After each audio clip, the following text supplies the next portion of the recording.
चारों तरफ से जंगल ने घेरा हुआ और बीचों बीच एक कुआं जिसके पानी में पूरे गांव की प्यास थी। मीरपुर कोई बड़ा गांव न था। कोई 50 घर रहे होंगे। कच्ची मिट्टी की दीवारें, खपरेल की छतें और हर दरवाजे पर लटकते हुए पुराने ताले जो जंग खाए हुए थे मगर किसी ने बदले न थे। यहाँ के लोग उतने ही पुराने थे जितने वो ताले। जिंदगी के तरीके बदले न थे, सोच बदली न थी और रस्में तो इस तरह जड़ें जमाए बैठी थीं जैसे वो मिट्टी का हिस्सा हों। इस गांव में एक रस्म थी। कोई न जानता था यह रस्म कब से चली आ रही है। बुजुर्ग कहते थे उनके बाप ने बताई थी और उनके बाप के बाप ने, मगर इसका कोई नाम न था। सिर्फ एक बात थी जो हर घर में कही जाती थी, हर शादी के बाद फुसफुसाई जाती थी, हर बहू के कान में डाली जाती थी, जो औरत बेटा न दे वो घर की नहीं। बस इतना काफी था। इतने में पूरी जिंदगी तय हो जाती थी। जुबैदा जब इस गांव में आई थी तो उसकी उम्र 17 बरस थी। वो पहाड़ के उस पार के गांव से लाई गई थी। दूर का रिश्ता था मगर लड़की देखने में भली थी, काम में होशियार थी और उसके बाप ने मेहर में कोई मांग न की थी, इसलिए शादी तय हो गई। उसका शौहर था रशीद, कद का लंबा, मिजाज का सख्त और बातों में कम। रशीद के घर में उसकी बूढ़ी माँ थी जिसका नाम करीमन था और करीमन की आंखें हमेशा ऐसे रहती थीं जैसे किसी को तोलती हों। जुबैदा जब पहली बार उस दरवाजे से अंदर आई तो करीमन ने उसे ऊपर से नीचे देखा और सिर्फ इतना कहा, देखते हैं। जुबैदा को नहीं पता था कि यह देखना असल में एक परीक्षा का ऐलान था। पहला साल बीता।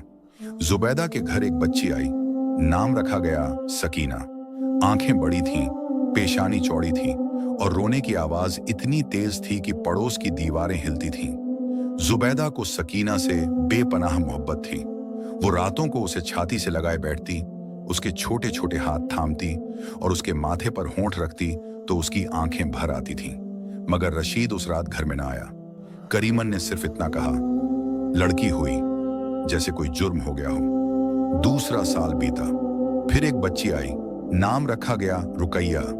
ये जुबैदा ने खुद रखा, चुपचाप, बिना किसी से पूछे, क्योंकि अब उसे पता हो गया था कि इस घर में उसके बच्चों के नाम रखने में भी किसी की रुचि न थी अगर वो बच्चा लड़की हो। रशीद उस रात आया, खाना खाया, कुछ न बोला। करीमन ने रात को रशीद से कहा, 2 हो गई, अब सोचो। जुबैदा ने सुना। उसने रुकैया को और कसकर थाम लिया। उसकी आंखों में आंसू न थे, सिर्फ एक खालीपन था जो धीरे धीरे भर रहा था किसी अजीब चीज से जिसका नाम वो न जानती थी। तीसरा साल बीता। तीसरी बच्ची आई। इस बार जुबैदा ने नाम रखा नसरीन। नसरीन बहुत छोटी थी, बहुत नाजुक थी और उसके जन्म में जुबैदा को बहुत तकलीफ हुई थी। दाई ने कहा था कि 2 दिन तो जुबैदा की जान खतरे में थी मगर वो बच गई। नसरीन को गोद में लेकर वो लेटी रही, थकी हुई, टूटी हुई, और तब भी उसके होंठों पर एक हल्की सी मुस्कान थी। रशीद कमरे में आया। उसने नसरीन को नहीं देखा, उसने जुबैदा को देखा, सीधी नजर से लंबे वक्त तक, और फिर पलट कर चला गया। जुबैदा ने उस नजर को पहचाना। उसने वो नजर पहले भी देखी थी, जानवरों की आंखों में, जब वो किसी चीज को इस्तेमाल करके फेंकने का फैसला कर लेते हैं।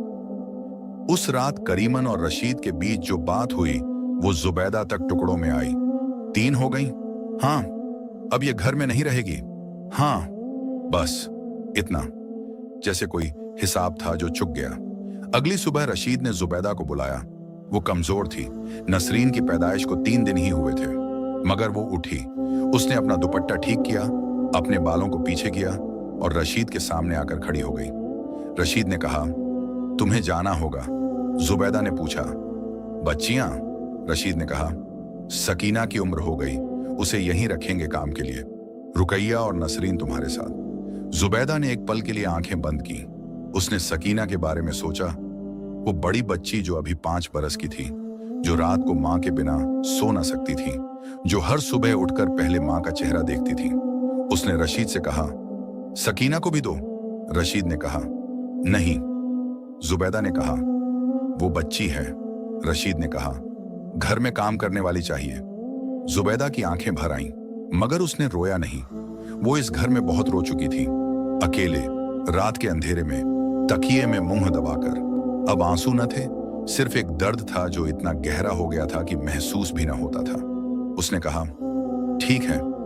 उस दिन शाम को जुबैदा ने अपना एक पुराना कपड़े का थैला उठाया